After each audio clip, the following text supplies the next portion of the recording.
Campground camping versus dispersed camping. Which is better? If you're new to camping, there are many ways to do it. From bringing your apartment on wheels to a fancy RV resort, to carrying everything you need onto the trail into the wilderness for a completely off-grid experience. But today, I'm comparing two options accessible by car. Camping in a developed campsite, like what you might find in a state or national park, versus dispersed camping, sometimes called boondocking, where you drive your vehicle down some lonely dirt road, find a nice spot to park, and boom, you're camping. Most new campers start with campground camping, so let's begin there. There are many pros to camping this way. You get a well-defined site with a picnic table, a fire pit, a nice place to put your tent that's level, and a level spot to park your car. You also get access to a bathroom, whether it's flush or a pit toilet. This is a huge benefit. Sometimes you even get running water from a spigot and a place to put trash. Amenities vary widely at campsites, so be sure to check before you reserve, which is another huge benefit. You can actually reserve a site and have it waiting for you when you arrive. Some come with hot showers, laundry, a camp host who will sell you firewood, sometimes even a market, slow Wi-Fi, but hey, it's still Wi-Fi. And if you're an RVer, some come with water, sewer, and electrical hookups, and even a dump station for your gray and black water tanks on site. Campsites are often close to tourist attractions like state and national parks with trails and hiking and fishing nearby, and some are even close to towns, which is super convenient when you need to run in for supplies. Getting back to the actual campsite, that big sturdy picnic table is a huge benefit compared to having to carry and set up your own flimsy table and chairs. And in a campground, you aren't typically required to get a campfire permit to light a fire or use your stove, which you often have to do when you're dispersed camping if stoves and fires are even allowed. Sometimes they're not due to heavy forest fire risk. If you're new to camping and you're nervous about being alone, there are often other friendly people around that you can ask for help. And if you have mobility issues, developed campgrounds are better set up to handle that. If you have kids, campgrounds are fantastic, especially if you camp right next door to other kids, because they're going to make friends really quick, run around, entertain themselves, and give the parents a nice break. Which brings us to the cons, which can also be the people. Campgrounds can be noisy and busy with those kids running around, bikes and big trailers clogging up the roadways, your neighbor with the big RV running his generator for hours a day, his dogs barking all the time at every little squirrel, not to mention when he lets the dogs run off leash despite local leash laws. Sometimes running into your camp and jumping up on you as you're wearing your last pair of clean pants. And let's not forget the owner continually yelling at them to behave.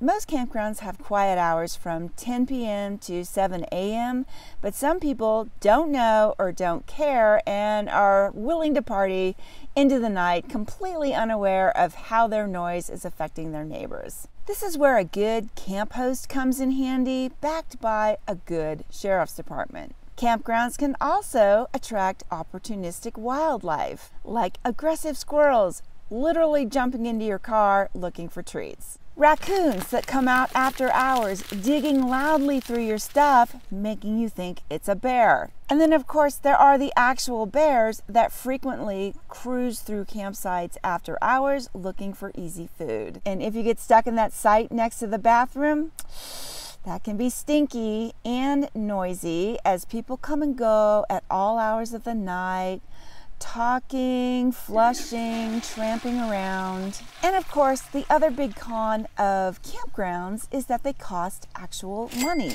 and often a lot more than they used to. Sure, there are a few free campsites left in America, and if you find one, treat it like the gold it is. And there may even be some cheap ones left somewhere. But this year, I'm noticing that prices have gone way up. Some of these campgrounds are competing with the price of a cheap hostel or hotel room. And even if you can afford the fees, many of them fill up so quickly, you have to plan 6 months in advance to reserve a good spot. Although some campgrounds do set aside a few spots for first come, first served campers, which is great because at least it leaves a little room for spontaneity. Thank you, U.S. Forest Service. You do need to be strategic about when you arrive to actually grab that rare free site before someone else does. Sundays and Wednesdays midday are often good times during peak season. Ooh, bugs, okay. Which leads us to one of the major pros of dispersed camping or boondocking, and that is you don't need a reservation. You just go. Keep in mind most U.S. Forest Service and BLM lands have a 14 to 16 day limit of how long you can stay in one spot, and then you're going to need to move on to another spot that's 5 to 25 miles away, depending on the rules where you're staying. The U.S. Forest Service is managed by the Department of Agriculture, and the Bureau of Land Management is managed by the Department of the Interior. So you want to check the websites of these agencies and look up the information on the area that you're going to see the rules before you go.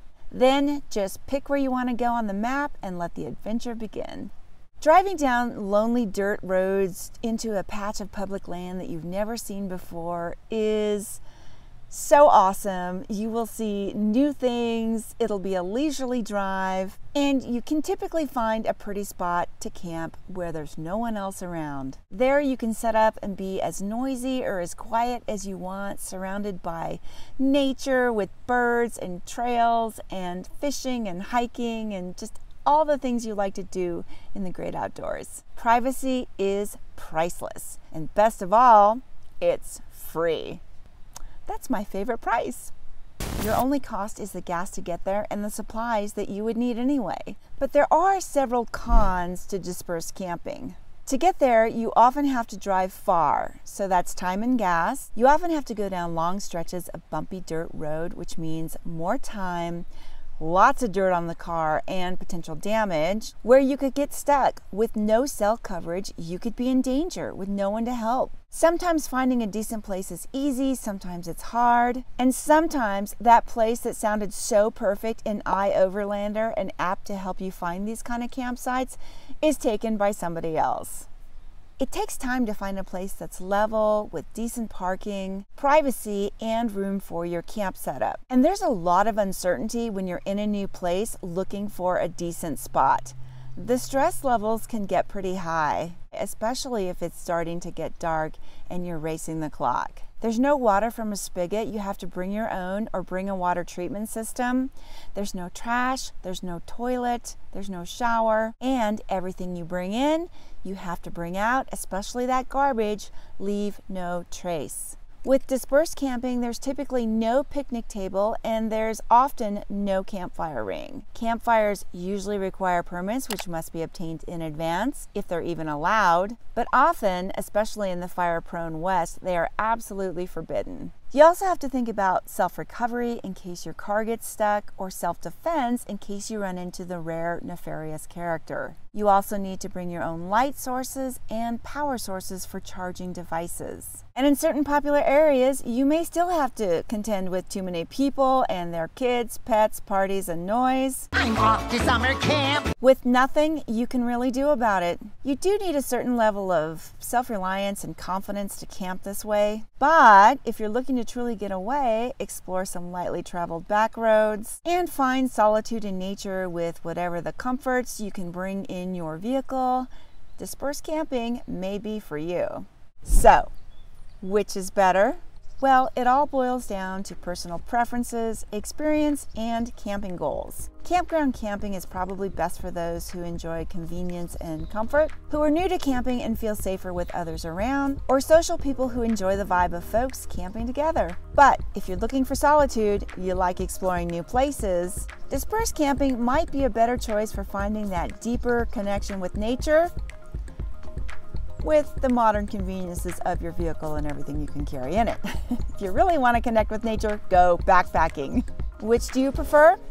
Let me know down below. There's no right or wrong answer. You just need to get out there and enjoy the great outdoors in the way that best suits you. Next time, we're going to try to find the cheapest, not crappy campground near Tahoe. Ow!